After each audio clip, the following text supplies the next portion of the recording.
प्रणाम स्वामी जी। स्वामी जी, मैं भक्ति करना चाहता हूँ, तो इसके लिए मुझे किस चीज को छोड़ना पड़ेगा? कि भक्ति करने के लिए कुछ भी छोड़ने की जरूरत नहीं है। जैसे जैसे आप भक्ति करेंगे आपका सब कुछ छूटता चला जाएगा, सारी बुराइयां छूटती चली जाएंगी।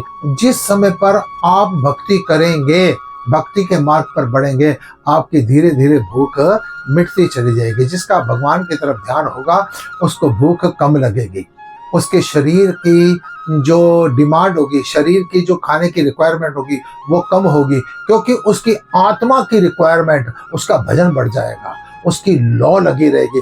जिसकी लौ भगवान के साथ लगी रहेगी उसको भूख की तड़प ही नहीं रहेगी। ये झूठी बातें नहीं है, कोई वायु के ऊपर चलता रहा, कोई जल के ऊपर चलता रहा। पहली बात, आपकी भूख कम हो जाएगी। दूसरी बात, लोग रात को जागरण करते हैं, जितने भी तपस्याएं हैं, तांत्रिक साधना है, लोग रात को करते हैं कि रात को तंत्र साधना करके या योग करके हमने भगवान को प्राप्त। जिस समय पर आप भक्ति मार्ग में जैसे जैसे आगे बढ़ते चल जाएंगे, देखना आपकी रात को अपने आप ही नींद उड़ जाएगी। इस शरीर को जो 8-10 घंटे सोने की भी आपको जरूरत लगती है ना, ये थोड़ी देर सोने के बाद ही शरीर की थकावट खत्म होगी। और आप अगर आपको 3-4 बजे आपकी नींद खुल रही है ना, समझ लेना परमात्मा की कृपा है। आप सोने की कोशिश मत कीजिए।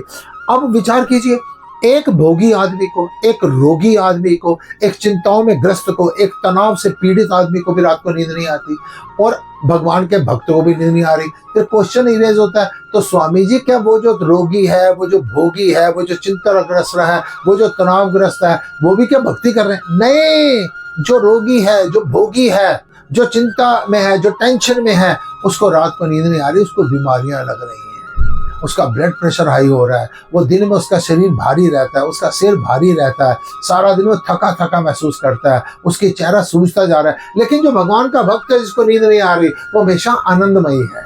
वो जिस समय पर नींद खुल जाती है, वो उसी समय स्वाध्याय शुरू कर देता है, वो सिमरन शुरू कर देता है, वो जप शुरू कर देता है, उसका ध्यान परमात्मा के चरणों में लगा रहता है, उसका सिर भारी नहीं होता, वो कईयों का सिर हल्का कर देता है, उसको बीमारी नहीं होती, बल्कि रोग भी जो उसके शरीर में होते हैं वो अपने आप धीरे धीरे रोगों से मुक्त होना शुरू कर देता है। तो बेटा, भक्ति करने के लिए कुछ छोड़ने की जरूरत नहीं है। भूख, प्यास, नींद, बुराइयां अपने आप छूटती चली जाएंगी। आपने अगर कुछ करना है, सिर्फ ज्यादा से ज्यादा जिस मार्ग के भी आप हैं, मैं कोई मार्ग आपको नहीं बता रहा, मैं कह रहा हूँ जिस मार्ग के आप हैं, जिसमें आपको लगता है भगवत मार्ग है, उस पर निरंतर बढ़ना शुरू कर दीजिए। देखना रिजल्ट कितने पॉजिटिव सामने आने शुरू हो जाएंगे। कुछ छोड़ना नहीं पड़ा, सब कुछ छूटता चला गया। ओम नमः।